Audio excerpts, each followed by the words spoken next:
Welcome to New Possibilities. I speak truth to power without fear. So I wanted to share this second story with you all briefly. This is going to be very brief. I have to get to work. But I saw this story on Facebook and I felt the need to share it with you all. So let me share my screen.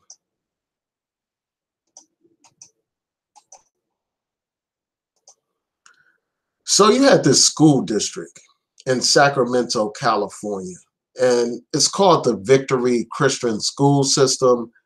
And the school superintendent allowed a teacher to wear blackface during a Black History presentation. So this teacher, a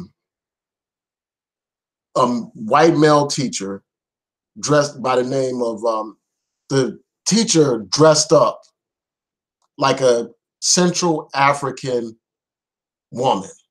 You know, this is a white male teacher who dressed up like a Central African woman. He put on blackface and he wore African attire. And he was doing this to teach some lesson about a white missionary that went to Africa by the name of David Livingston in the 1800s. And this school district was eventually forced to apologize for this, you know, because students raised issues about this.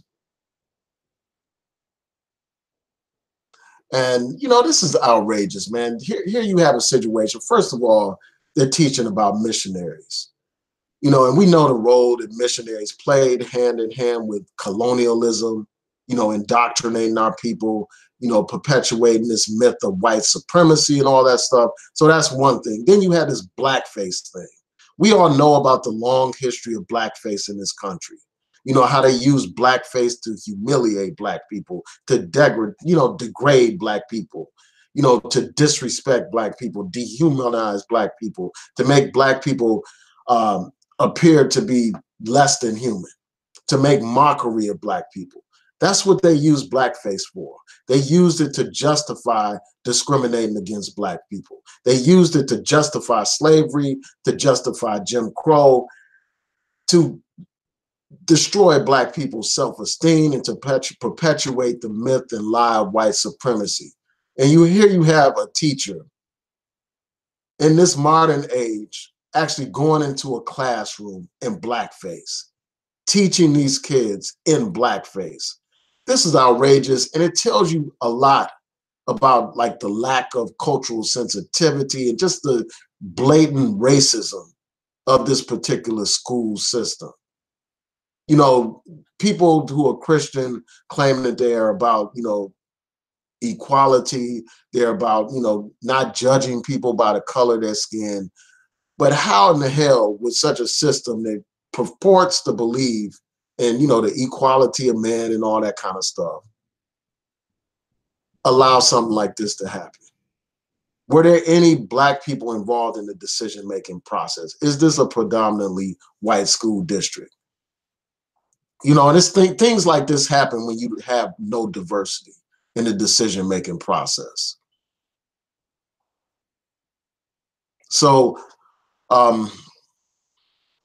you know, this person, you know, they said that I was wrong to allow the use of makeup, no matter how innocent the intentions,